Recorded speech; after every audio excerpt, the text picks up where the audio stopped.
Capítulo 7. Filosofía que trasciende a la fisiología. Fatiga y enfermedades del cuerpo son existencias ficticias. A veces, usted dice, estoy cansado porque caminé mucho. ¿Qué sería ese yo que se cansó? ¿Sería el músculo o la mente? He aquí, la duda. El músculo material no es mente y no puede sentir fatiga. ¿Será que un pedazo de carne bovina se sentiría fatigada? ¿Un pedazo de pan cortado sentiría dolor? Seguramente que no.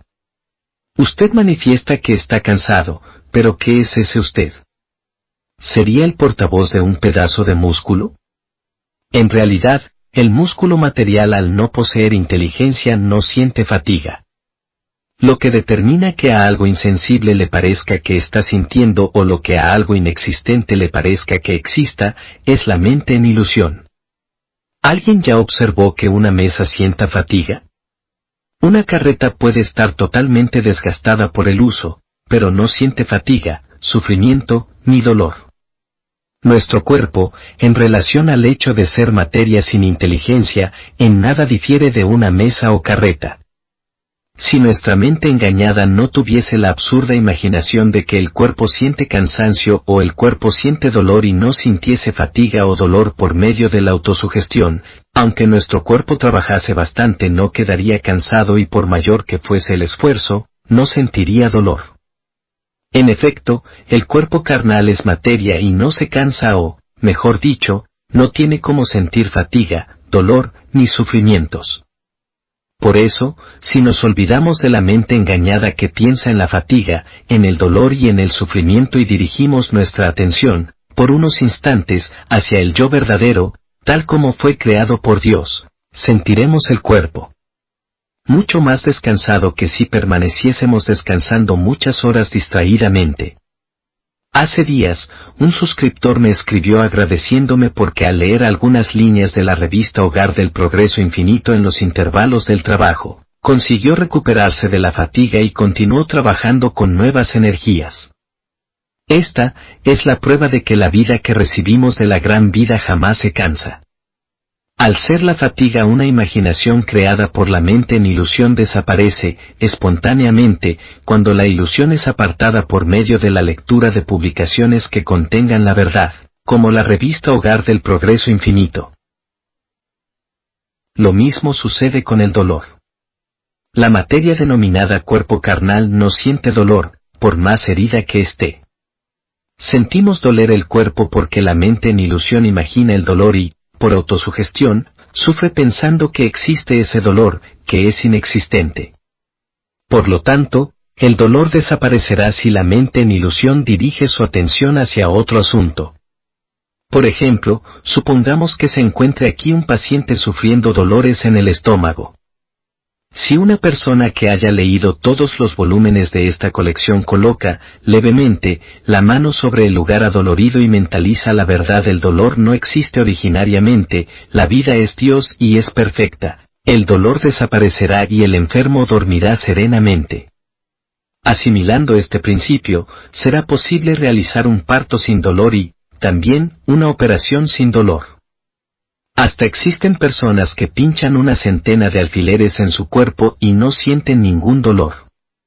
El parto es un fenómeno fisiológico natural y no podría ser doloroso. En el capítulo 3 de este volumen transcribí un caso de parto sin dolor que sucedió después que la parturienta leyó un libro de la señora Eddy y en el volumen 6 de esta colección, relaté el caso de un parto sin dolor con ruptura precoz de la bolsa y con el feto en posición invertida. Si a través de la lectura de este libro, la gestante comprende la verdad sobre la salud podrá tener, naturalmente, un parto sin dolor. En caso de que no consiga asimilar el significado de su contenido, debe buscar orientación directa en la sede central, en las regionales o en las asociaciones locales y tendrá buen resultado. Son frecuentes los casos de estudiantes que durante las clases sienten dolores de barriga, pero que al ser interrogadas por el profesor, se olvidan totalmente del dolor porque con la atención concentrada en la pregunta dejan de pensar en la barriga. El principio del parto sin dolor es el mismo. Basta no dejar a la mente en ilusión, pensar en el dolor. Marden relata el caso de un famoso actor que sufría de reumatismo infeccioso y que no conseguía caminar ni 2 cuadras para ir del hotel al teatro, ni con la ayuda de un bastón. Hasta que no llegaba la hora de subir al palco, sufría dolores terribles al extremo de casi no poder moverse. Pero, comenzando a representar, se transformaba en otra persona, actuando con vivacidad, sin sentir ningún dolor. En el Japón, también tuvimos un caso semejante, el del gran actor Usaemo Nichimura, que falleció a los 72 años, 1945. En su camarín, parecía totalmente envejecido, con las espaldas encorvadas, moviéndose con dificultad, pero cuando pisaba el palco para desempeñar el papel de un muchacho desaparecía por completo la imagen envejecida, actuando como un verdadero joven. Los enfermos dicen mi cuerpo está mal, pero no es el cuerpo que sufre y siente dolor. Es la mente en ilusión que sufre, que siente dolor, aunque de modo absolutamente subjetivo. Si desvían la atención de la mente en ilusión fijada en el cuerpo carnal, no sentirán dolor ni sufrimiento. Al final, la enfermedad surge del pecado, o sea, de la no concientización de la perfección de la vida, de la creencia errónea de que el cuerpo puede sentir dolor independientemente de la mente o porque la mente no tomó conciencia de la imagen verdadera original de la vida y no reconoce que los sufrimientos y dolores de la mente son curados por la propia mente. Una de las maneras de superar el sufrimiento de la enfermedad es observar, atentamente, la razón de ese sufrimiento. Si alguna parte del cuerpo está enfermo, debe prestar atención a ese dolor, analizarlo bien y reflexionar, ¿será que este cuerpo es el que está sintiendo dolor? El cuerpo es materia, no tiene inteligencia, por lo tanto, no puede sentir dolor. Entonces, es la mente que está sintiendo dolor. Sin embargo, la mente no tiene forma, por consiguiente, no puede tener defectos materiales. Si, a pesar de no tener defectos materiales, pienso que duele, es porque estoy soñando. De este modo, declare ser ese dolor un sueño en el que parece existir algo que no existe, porque el dolor no está en el cuerpo ni en la mente. Después, continúe observándolo. Entonces, el dolor que al principio parecía ser suyo, comenzará a distanciarse de usted y su yo perfecto y armonioso verá el dolor en la posición de una tercera persona, como si estuviese escuchando un programa de radio llamado Dolor. De esta forma, dejará de sentirlo, lo que significará que la enfermedad se curó. Cuando digo que el cuerpo carnal no siente dolor porque es materia, alguien podrá argumentar que es evidente que el cuerpo sienta dolor porque en él existen nervios sensitivos y células nerviosas. Pero, tanto las células sensoriales como las nerviosas son elementos materiales y en la materia en sí no existe mente. Esto es comparable a un aparato radioreceptor. A pesar de existir el radioreceptor, si la mente no transmite el dolor, si la mente no escucha la música orquestada por el dolor, no tendrá cómo sentirla. Por eso, un brazo amputado no siente dolor, a pesar de poseer todos sus nervios sensitivos y células nerviosas. Dicen que el cuerpo siente dolor, que los nervios sensitivos y células nerviosas sienten dolor, pero es la mente que se engaña y siente dolor. Por lo tanto, expulsando de la mente esa ilusión y sustituyéndola con la concepción de la imagen verdadera, terminará el dolor y la enfermedad desaparecerá por sí misma. Como trascender a la enfermedad. La dolencia es una enfermedad de la mente, es un dolor de la mente que, por la superstición absurda de que el cuerpo humano siente dolor, proyecta la sombra de la enfermedad y del dolor mental en el cuerpo físico. En consecuencia, a través del poder mental, ocasiona modificaciones mórbidas hasta en los elementos químicos y fisiológicos del cuerpo. Comprendiendo este principio, deducimos que jamás debemos formar imágenes físicas indeseables en nuestra mente. Quien desea fortalecer el cuerpo no debe pensar, en hipótesis alguna, que tiene delgada complexión física. Ni debe decir que está débil. Existen personas que, por hábito, expresan, soy débil por naturaleza y como la palabra siempre despierta ideas y sentimientos que corresponden a ella, el cuerpo se torna débil de acuerdo con lo imaginado por esa mente. El surgimiento de una enfermedad en el cuerpo es igual al del narciso que germina de un bulbo, forma un botón y florece. Si en una planta de narciso no desabrocha otra flor, sino narciso, es porque dentro de su mente está almacenada la forma de flor de narciso. Si alguien tuviese una otitis media o un pólipo nasal, tanto el cirujano como en general las personas consideran que es una enfermedad que apareció en una parte del cuerpo, creyendo que desaparecerá al cortar y retirar el área afectada. No obstante, por más que corten y retiren la parte enferma en la operación, si no hacen desaparecer la enfermedad de la mente, ella continuará reapareciendo. Sin duda, eliminar la parte enferma a través de la cirugía es, temporariamente, un método de cura muy rápido. Sería un procedimiento semejante al de una persona que al detestar la flor de narciso, corta y tira apenas la flor. Mientras el narciso estuviera vivo, continuará formando botón y desabrochando el mismo tipo de flor, porque dentro de él existe la idea de que es el origen del botón y de la flor. Sucede lo mismo con la enfermedad. La cirugía es una solución rápida, pero tiene efecto apenas temporario. Retirar de la mente el origen de la enfermedad es lo mismo que arrancar el narciso por el bulbo y arrojarlo. La flor continuará, aún viva por algún tiempo, pero acabará secándose y esa planta jamás florecerá. De la misma manera que en la planta de narciso florece la flor de narciso y en el ciruelo florece la flor de ciruelo, también en el hombre es peculiar el tipo de enfermedad que cada individuo manifiesta de tiempo en tiempo. Personas que sufren de los oídos, aunque se curen transitoriamente, vuelven a sufrir de alguna enfermedad en la esfera de la otorrinolaringología. Otras personas tienen el aparato digestivo sano, pero viven resfriadas. Y otras, viven enfermas del estómago y de los intestinos, pero nunca se quedan enfermos de los oídos o de la nariz. Se observa que en los enfermos humanos hay una especie de tendencia o individualidad. Es lo mismo que lo que ocurre en la mente del narciso que no concibe otra flor a no ser la del narciso y la del ciruelo. Esto es una prueba de que el origen de la enfermedad está en la mente y se materializa en el cuerpo carnal, exactamente de acuerdo con el plan elaborado en la mente, jamás huyendo de la regla. Entonces, para evitar todos los tipos de enfermedad no debemos diseñar en la mente ningún proyecto de enfermedad. Es decir, jamás debemos pensar en enfermedades, ni leer libros y anuncios que traten de enfermedades, métodos terapéuticos o medicamentos. Expresándome así, puede ser que alguien responda, nunca pensé en enfermedades, pero estoy enfermo. Vemos, entonces, que esta persona no tiene conocimiento suficiente de la mente. Observando el agua del mar, es de un azul marino cristalino y parece no existir nada dentro de ella. Entretanto, si nos sumergimos con anteojos de sumersión, vemos una infinidad de elementos que no sabemos cuándo fueron a parar ahí. Son diversos seres que viven en el agua del mar, existiendo los que son nocivos y los que son benéficos para los seres humanos.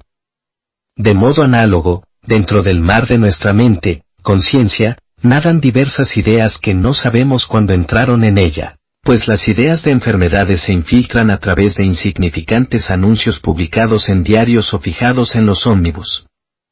Si no queremos quedarnos enfermos debemos, por lo menos, retirar de dentro de nuestra mente la idea de enfermedad.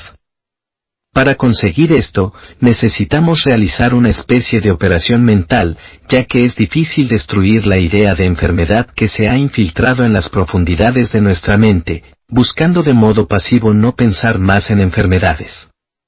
Debemos destruir, con convicción, las ideas de enfermedad ya infiltradas intentando abolirlas por completo.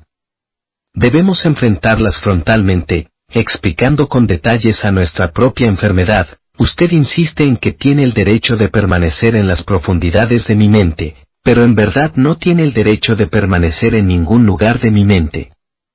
Usted no es creación de Dios y aunque esté usando la máscara de la existencia, en realidad no existe. Debemos persuadirla de este modo. La meditación para contemplar a Dios que practicamos diariamente en las academias del Hogar del Progreso Infinito es un método para persuadir a la idea de enfermedad, llevándola a retornar a la nada original a través de la oración, de la concentración mental y de la fe. La lectura diaria de la verdad de la vida también ejerce la función de persuadir a la idea de enfermedad a volver al nada original por medio de la explicación detallada de la verdad a nuestra propia mente. Las curas de enfermedades que ocurren durante la lectura diaria de la verdad de la vida parecen milagros, pero investigando a fondo la relación entre la mente y el cuerpo, comprobamos que es un resultado científico natural. Métodos instintivos de preservación de la salud. Frecuentemente, escuchamos expresiones tales como tomo baño frío todos los días para fortalecer mi piel y hago ejercicios respiratorios al aire libre para fortificar los órganos de la respiración, pero vivo resfriado o evito todos los alimentos pesados y solo como mazamorra de arroz, pan y avena, mas siempre estoy sufriendo de indigestión. Estas personas no consiguen tener salud porque piensan que la salud, o sea, la fuerza vital plena, proviene de algún medio material. El error está en ese concepto fundamental el cual, al ser transformado radicalmente, resultará en cura. La salud, es decir, la fuerza vital plena solamente puede ser obtenida a través de la libertad que ofrezcamos a la vida de seguir dócilmente y naturalmente el camino correcto. Para ello, la mente debe ser, primero, libertada de la ilusión, retornando a su estado natural. El Hogar del Progreso Infinito no recomienda ningún método de salud o de higiene, pero no aconseja a cuidar mal de la salud o vivir de manera antihigiénica. Cuando la mente sea libertada de la ilusión, retornando a su naturaleza y la vida comience a seguir el camino natural y correcto, llevaremos una vida realmente natural, orientados por nuestra intuición y nuestro instinto. Si la vida se torna realmente natural, todo nuestro cotidiano pasará a obedecer, lógicamente, a las reglas de salud e higiene. Si, hasta este momento, realizábamos esfuerzos artificiales para mantener una vida saludable, de ahora en adelante, pasaremos a vivir instintivamente, de acuerdo con las reglas de salud. El instinto correcto nos conduce a la salud con mucho más acierto que los procedimientos cerrados de la inteligencia humana. Los pájaros y animales silvestres tienen salud perfecta y jamás se enferman si viven en bosques naturales. El oso que camina sobre la nieve y el pájaro que se moja con el rocío al buscar alimentos, no se resfrían por causa del frío, puesto que son guiados por el instinto correcto y viven, naturalmente, de acuerdo con las reglas de salud. Pero, cuando capturamos a estos animales silvestres y los traemos a lugares con atmósfera humana, comienzan a contraer resfriados y otras enfermedades, a pesar de que tomemos los mayores cuidados para dejarlos en ambientes agradablemente cálidos. Analizando este hecho, notamos que no nos resfriamos por causa del frío, sino porque nuestra vida se volvió artificial. En un libro del Sr. Sosenbesio consta que un gato estaba casi por morir debido a un disturbio intestinal y que teniendo pena, el autor lo colocó sobre un colchón blando para que pasara sus últimos momentos en un lugar cálido y confortable. Pero, sin que percibiese, el gato iba a echarse de boca abajo sobre la tierra fría permaneciendo inmóvil como si estuviese muerto. Creyendo que esto haría mal a su enfermedad, el Sr. Besio lo colocó nuevamente sobre el colchón. Mas, no bien desviaba la vista, el gato se echaba otra vez en la tierra fría. El gato sabía que enfriar la barriga en la tierra era la manera natural para recuperar la salud, aunque la inteligencia humana pensara lo contrario. Este procedimiento natural surtió efecto y el gato recuperó la salud. De alguna forma, es esencial que el hombre retorne al estado natural. Se divulga mucho sobre métodos de salud natural. Sin embargo, previamente a tornar natural nuestro modo de vivir es más importante conducir nuestra mente al estado natural para retirar de la mente las ilusiones. Si la mente se vuelve natural, el modo de vivir también se tornará natural. Hay personas a quienes antes de comenzar a leer la revista Hogar del Progreso Infinito les gustaba comer carnes grasosas. Ahora, prefieren verduras y comida liviana mientras que otras que no conseguían evitar el alcohol y el cigarro, ahora consiguen vivir sin ellos. También, existen personas que tenían mucha preferencia por dulces, pero ahora dejaron de apreciarlos. Podemos deducir que, en razón de la lectura de la revista Hogar del Progreso Infinito, la mente de la persona comprendió la imagen verdadera de la vida y, en consecuencia, su vida retornó a la naturalidad. Sea cual fuere el método para educar nuestros hábitos, de nada sirve tratar de corregir, externamente, aquello que está mal. Mientras no grabemos en la película mental, pensamientos, la imagen correcta, solamente conseguiremos corregir temporariamente nuestros hábitos por medio de penosos esfuerzos, pues la mente se opondrá interiormente y nos forzará a volver a la vida insalubre anterior. Seremos derrotados en nuestra tentativa y nuestra vida exterior retornará a lo que era. Este es el origen de las fallas de los métodos de educación moral que existen en el mundo. Todos ellos buscan corregir a las personas de afuera hacia adentro. Sin embargo, el Hogar del Progreso Infinito busca el cambio de adentro hacia afuera a través del cambio radical de la convicción mental. La cura por la dieta es hipotética. En el mundo, existen personas que defienden la cura por el ayuno, otras, a través de la dieta nutritiva y otras por medio de la sobrealimentación. Sin embargo, Cristo explicó, de forma muy clara, ser innecesario elegir los alimentos por medio de la inteligencia humana, afirmando, no os inquietéis con lo que habéis de comer o de beber. Podemos comer de todo. Sin embargo, esto no es igual para todos. Difiere de acuerdo con la persona y el momento y está fuera del alcance de la inteligencia humana. Cuando nuestra mente esté en estado natural, sentiremos el deseo instintivo de proceder de la manera más adecuada para nosotros mismos, tal como el gato que enfrió su barriga en la tierra. Solamente cuando nuestro instinto sea autoajustado, es que tendremos una vida ideal, saludable. No conseguiremos llegar a ese estado mientras confiemos en la inteligencia humana que depende de juicios externos, tales como, no se debe comer eso o es necesario comer esto y aquello. Cuando cambiemos, radicalmente, nuestra postura mental, despertemos para la imagen verdadera de la vida y comprendamos con claridad que el sustento de la vida no viene de afuera, sino de adentro. Empezaremos a vivir de acuerdo con las instrucciones instintivas y todo lo que comamos beneficiará a la salud. Mi propia experiencia. Refiriéndome a mi propia experiencia les contaré que hace mucho y durante bastante tiempo, tuve el estómago y los intestinos muy delicados. Mi estómago era atónico, y al ser débil todo lo que comía quedaba varias horas sin pasar hacia los intestinos debido a la falta de contracción de los músculos. Al quedar los alimentos mucho tiempo en el estómago, fermentaban anormalmente, y al llegar a los intestinos, irritaban su mucosa. Entonces, tenía diarrea todos los días. Según el médico, debería disminuir al máximo la ingestión de líquidos para suavizar el esfuerzo de la musculatura estomacal que en mi caso era muy débil. No podía beber nada durante las comidas porque el líquido diluía el jugo digestivo y aumentaba el trabajo del estómago. Solo me era permitido tomar líquidos en el intervalo de las comidas y en pequeña cantidad, a fin de evitar una sobrecarga repentina para el estómago. Por un tiempo, seguí al pie de la letra estas recomendaciones.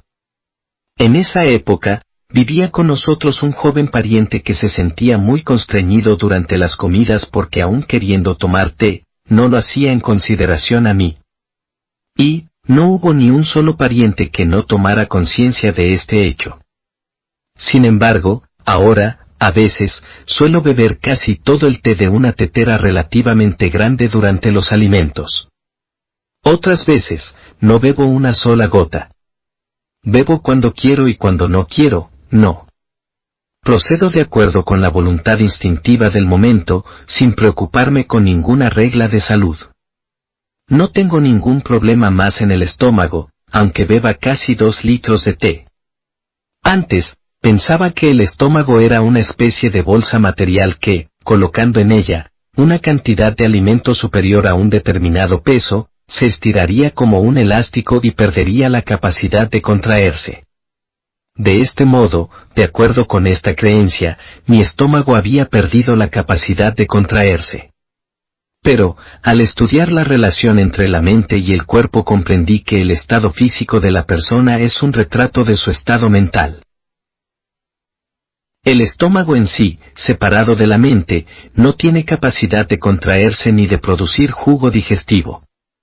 La capacidad del estómago de contraerse y de producir jugo digestivo está en la mente. El médico manifestó que mi estómago era atónico, pero en verdad, era mi mente que tenía la ingestión de alimentos sólidos o líquidos y determinaba que mi estómago no se contrayera adecuadamente. Mi enfermedad estaba en la mente y no en el estómago. Hasta entonces, yo creía que sufría del estómago, pero no era verdad.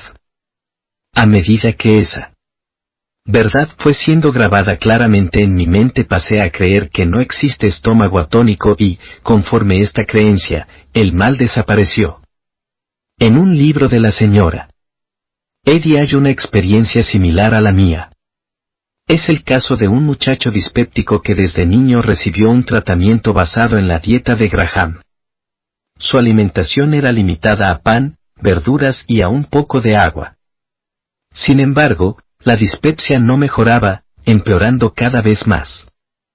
Entonces, el paciente decidió obedecer a la dieta con mayor rigor, comiendo apenas una tajada fina de pan por día, sin beber nada de agua. El médico determinó que solamente podía saciar la sed 3 horas después de las comidas. Este enfermo vivió en régimen de hambre varios años, sin haber ninguna mejoría en su estómago. El médico no consiguió curarlo a pesar de todos los esfuerzos, llegando a afirmar, esta enfermedad solo será curada con la muerte. El mismo enfermo comenzó a preferir la muerte a tener que llevar una vida tan sufrida y sin esperanza. Entonces, conoció a la señora Eddy. Habían transcurrido varios años de sufrimiento y él ya era un joven. La señora Eddy le habló sobre la verdad. Las enfermedades y los sufrimientos son fantasías producidas por la propia creencia del hombre. Dios omnipotente, que es amor, jamás creó enfermedades. Por eso, la enfermedad no existe en el mundo de la realidad.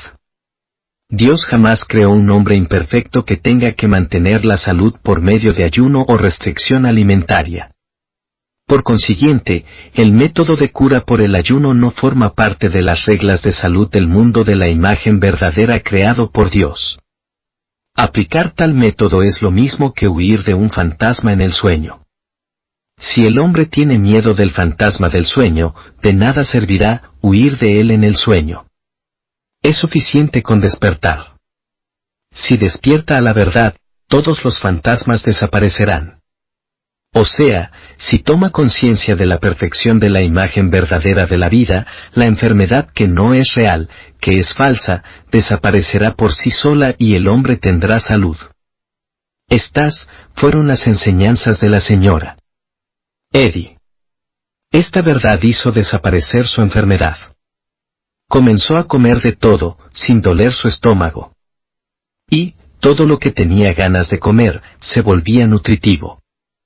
Por esto, ustedes comprenderán que cada alimento puede perjudicar o beneficiar al cuerpo si la mente en ilusión, una especie de creencia, le confiere, al alimento, un poder que no es de él. Por principio, el alimento no tiene el poder de perjudicar o nutrir al hombre. Un producto alimenticio que es nutritivo para determinada persona, se vuelve perjudicial si se ingiere con temor. Y, un producto que sería perjudicial, no lo será si es comido con la creencia de que en los alimentos concedidos por Dios no existe absolutamente nada que perjudique al hombre. Los alimentos que Dios nos dio. Lo importante, antes de todo, es servirnos de los alimentos que Dios nos dio. No debemos elegir alimentos basados en la preocupación sobre el que comer y beber. Dios es la vida que tiene el poder de unir todo, es el principio de la armonización. Por eso, alimentándonos de lo que viene a nuestra mesa a través de la circulación de la fuerza de Dios, nuestra salud se volverá armoniosa. Al ser el mundo de las formas una proyección del mundo de la mente, pensamiento, mientras nuestra mente no se ajuste para quedar en sintonía con Dios, no tendremos en nuestra mesa alimentos que contengan elementos nutritivos adecuados a nosotros. Si siempre consultamos las listas de elementos nutritivos de los alimentos o libros sobre nutrición con la finalidad de seleccionar aquellos que nos hagan bien, puede ser que desde el punto de vista científico, logremos ingerir una dieta muy nutritiva. Sin embargo, son muchos los casos de personas que, a pesar de depositar mucha fe en su dieta, con el exceso de nutrición tienen su aparato digestivo debilitado y, consecuentemente, todo su organismo. En principio, no es posible saber cuál es el alimento adecuado a una persona, aunque se haga un análisis de su sangre. Evidentemente, es más difícil si observamos solo su apariencia exterior. Una persona necesita de elementos nutritivos diferentes en cada momento del día. Conforme a la acción de la mente de la persona y a su modo de reaccionar emocionalmente, varían la cantidad y la calidad de toxinas, las sustancias metabólicas, los elementos de defensa, como las diversas hormonas que son producidas en el organismo y arrojadas en los vasos sanguíneos. Por lo tanto, es imposible estimar científicamente el alimento adecuado para una persona, a no ser que se sepa, exactamente, la cantidad y la calidad de todas esas sustancias. Entonces, mientras no exista un gran adelanto de la ciencia médica para descubrir una manera de estimar perfectamente todos los componentes vitales del cuerpo humano y una forma de proporcionar alimentos adecuados a esos componentes, será prácticamente imposible que el médico tenga la capacidad de decir al paciente cuál sea la alimentación aconsejable. Creo que ustedes desean saber cuál es el criterio que debemos seguir para elegir nuestros alimentos. Solo el hecho de tener esta preocupación ya significa que estamos distantes de Dios, que la vida del universo es capaz de unir todo y es el principio de la gran armonía. Según el hogar del progreso infinito, debemos, en primer lugar, vencer la sensación de estar separados de Dios. Estamos siempre viviendo dentro de Dios y jamás conseguiremos separarnos de Él. Aunque tengamos la sensación de estar separados, no lo estamos. Es la mente en ilusión que nos hace pensar así. El mundo de las formas es un mundo de sombras de la mente y es natural que, mientras mantengamos la sensación de estar separados de Dios, los acontecimientos del mundo de las formas no ocurran en armonía con el todo. Hay dos formas de conseguir armonizar los elementos nutritivos. La primera sería tener siempre en nuestra mesa alimentos que contengan elementos nutritivos necesarios a nuestro organismo.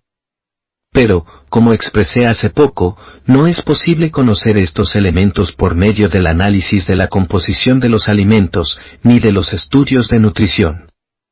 Cuando vivimos en sintonía con Dios, el principio de la gran armonía, siempre tendremos en la mesa los alimentos que necesitamos, sintiendo ganas de comer apenas lo que nos es necesario. Actuaremos obedeciendo a nuestro instinto y conseguiremos alimentarnos con productos que se armonizan con nosotros. Cuando estemos guiados por el instinto correcto, seguiremos nuestros deseos sin violar las normas. En este punto, el hombre que comió el fruto de la ciencia del bien y del mal creó con su inteligencia ciencias de la ilusión como la patología, la higiene y la nutrición y trata de todos modos de elegir sus alimentos a través de esos estudios, entorpeciendo bastante el instinto correcto, o sea, la capacidad selectiva de la propia vida, que excede al saber humano. En este aspecto, los animales son más sabios. Hasta un pollito, ni bien sale de la cáscara del huevo, conoce instintivamente el alimento que le conviene. El gusano de seda y la oruga conocen el alimento adecuado a ellos y nunca se engañan. La madre de la oruga siempre ofrece a sus crías el alimento adecuado y jamás procede como la madre humana que da a su hijo un alimento equivocado, desarreglando sus intestinos. La mariposa, que es la madre de la oruga, pone sus huevos exactamente en la planta que servirá de alimento para sus crías cuando se conviertan en larvas. De este modo, tenemos que admitir que el instinto de la oruga es superior a los estudios dietéticos de un profesor universitario, representante del más alto saber humano.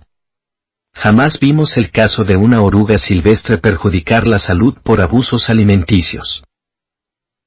También, nunca supimos de perros o caballos que hayan tenido agotamientos nerviosos por exceso de actividad sexual. Cuando se es orientado por el instinto correcto, nunca se come demasiado ni se tiene exagerada actividad sexual. Ocurre esto porque el instinto correcto es la manifestación de la capacidad selectiva y reguladora de la propia vida. ¿Cómo corregir el instinto? Entonces, ¿qué tenemos que hacer para corregir nuestro instinto? Debemos sacar totalmente de nuestra mente el fruto del árbol de la ciencia del bien y del mal que la humanidad comió una vez en el jardín del Edén, engañada por la serpiente, y llenar su interior con la sabiduría de Dios, siguiendo espontáneamente su orientación. ¿Y cómo conseguiremos tirar el fruto del árbol de la ciencia del bien y del mal? Debemos destruir con la luz de la verdadera ciencia, que trata la vida como vida, el usual conocimiento de la ilusión que no ve a la vida como tal y considera al hombre una máquina material. La verdadera ciencia que trata a la vida como vida se encuentra en las escrituras budistas, en la Biblia y también en las escrituras clásicas del Japón. Esas escrituras sagradas tienen valor no porque sean palabras de Sakyamuni o de Cristo, sino porque ellas contienen la verdadera ciencia. Tanto la escritura budista como la sintoísta son de dificilísima comprensión, al igual que la Biblia que, a pesar de ser aparentemente muy fácil, fue escrita bajo inspiración, de modo que, no podremos comprender la verdad real si la leemos de manera superficial. Es decir, para asimilar la verdad es fundamental, también, leer bajo inspiración. Si no se comprende la verdad, la lectura no producirá ningún efecto. Por esta razón, es muy raro que alguien se cure leyendo una de estas escrituras, lo que prueba que no entendieron su contenido. Entre los religiosos, puede existir quien manifieste: no pienso en curar enfermedades, ni me preocupo con esas gracias terrenas, pues solo me intereso por la salvación del alma. Esto es despecho o ignorancia.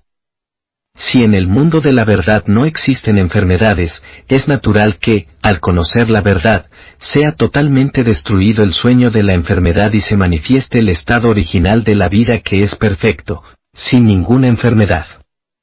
Si no fuésemos capaces de realizar esto, no podremos considerarnos conscientes de la verdad. Entre las personas que leyeron, repetidas veces, la revista Hogar del Progreso Infinito, hay muchas que se curaron de enfermedades, de vicios de gula y del cigarrillo y manifestaron en sus respectivos cuerpos la perfección original de la vida. Esto se explica porque la revista Hogar del Progreso Infinito aborda la imagen verdadera de la vida, verdad, Dios, camino, en lenguaje extremadamente comprensible, tornando mucho más fácil entender la verdad que a través de la lectura de las difíciles escrituras budistas o bíblicas. De esta manera, a medida que los lectores van conociendo la verdad, la imagen verdadera y perfecta de la vida se va proyectando, nítidamente, en el cuerpo de ellos. Experiencia realizada con el Señor Tenko Nishida por el Dr. Shimazono. Sea como sea, acabo de referirme a una de las formas de armonizar los elementos nutritivos ingeridos por nosotros, que es la de controlar los alimentos que vienen de afuera a nuestra mesa, por medio de la providencia y del instinto. Ahora, quiero explicar de qué forma nuestra fuerza vital controla internamente los elementos nutritivos. Hace algunos años, el Dr. Shimazono de la Facultad de Medicina Clínica de la Universidad de Kioto, realizó una experiencia con el Señor Tenko Nishida y algunos componentes de la secta Iten que actuaron como conejillo de indias para estudiar la causa del beriberi. Este grupo de personas permaneció decenas de días sirviéndose de alimentos que no contenían vitaminas del complejo B. Entretanto, ni el Señor Nishida ni ninguno de sus compañeros presentaron señales de beriberi. En esta experiencia fue anulada la acción de la providencia con respecto a lo que viene naturalmente de afuera, ya que al ofrecer, propositadamente, alimentos deficientes, impidieron que tales personas pudiesen elegir, instintivamente, los elementos nutritivos necesarios a cada una. De esta forma, no pudieron hacer uso del control exterior a través de la providencia, ni del instinto. Pero, como era de esperarse, el Sr. Tenkonisida y sus compañeros demostraron poseer una paz mental diferente a la de las personas comunes. En sus mentes no existe una gota de temor. Escribí en la revista Hogar del Progreso Infinito, Serie 2, número 2, bajo el título La fuerza vital de la paz de espíritu, un artículo donde expliqué la inmensa capacidad de autocura de quien tiene paz de espíritu. Y, tal verdad, fue comprobada por medio de este experimento. Fueron servidos durante decenas de días, solamente alimentos desprovistos de un tipo de elemento nutritivo, preparados con la intención de provocar la enfermedad, pero nada les ocurrió. ¿Qué demuestra este hecho incontestable? ¿No será una prueba convincente de que si estuviéramos con la mente en paz, ningún alimento perjudicará nuestra salud? Prohibido reclamar de la comida. Frecuentemente, encontramos personas apegadas a la nutrición, una de las especies del fruto del árbol de la ciencia del bien y del mal, siempre preocupadas con vitaminas y alimentos nutritivos. Y, esas personas, son las que más reclaman de la comida que tienen, diariamente, a la mesa, criticándola en base a métodos dietéticos infundados. Quien se queja demuestra que su paz mental está perturbada. Hasta una persona de buena formación religiosa, mientras esté apegada a la dietética, aunque no lo exprese verbalmente, se alimentará con quejas mentales, esto no es nutritivo o esto hace mal al estómago. A pesar de que el alimento en sí jamás pueda perjudicar a su salud, la inquietud causada por la falta de paz mental y por el temor de que la comida pueda hacerle mal, será proyectada en sus funciones orgánicas y esa persona tendrá perturbada la salud, poco a poco. El alimento en sí no posee fuerza para perjudicar directamente a nuestra vida. Como vimos, el control de los elementos nutritivos de nuestro cuerpo es hecho exteriormente, a través de la providencia y del instinto e, interiormente, por la fuerza vital natural. Entonces, no tenemos ninguna necesidad de preocuparnos con qué comer y beber. Hasta cuando estemos imposibilitados de hacer la elección exterior y nos quedemos totalmente privados de los elementos nutritivos, si la mente se mantiene en paz como el ejemplo del Señor Tenkonisida, de Leituen, conseguiremos mantener la salud. En principio, no hay razón para que nosotros, hijos de Dios, supremas criaturas dotadas de las virtudes más perfectas de Dios y del poder de dominar a todas las demás criaturas, seamos dominados por los alimentos ingeridos y suframos de dispepsia, diabetes, enfermedad renal u otros males causados por la alimentación. De ahora en adelante, jamás deberá preocuparse con los componentes, con la consistencia, con el efecto benéfico o nocivo de los alimentos que lleguen a su mesa. Deberá alimentarse con humildad, agradeciendo a todos los alimentos que le son ofrecidos naturalmente por las manos de la providencia, considerando que son los mejores para usted. Esta es la única manera de curar, por la mente, esos tipos de enfermedades. Sí, abandonando la creencia ilusoria, la creencia de que en la materia existe vida, fuerza vital u otra forma activa de fuerza, nos alimentáramos con la mente pacífica, humilde y sin temor, seguros de que lo que nos fue dado por Dios es siempre mejor, esta creencia correcta nos sustentará y lograremos absorber de cualquier alimento, elementos nutritivos, más ricos que los de las demás personas.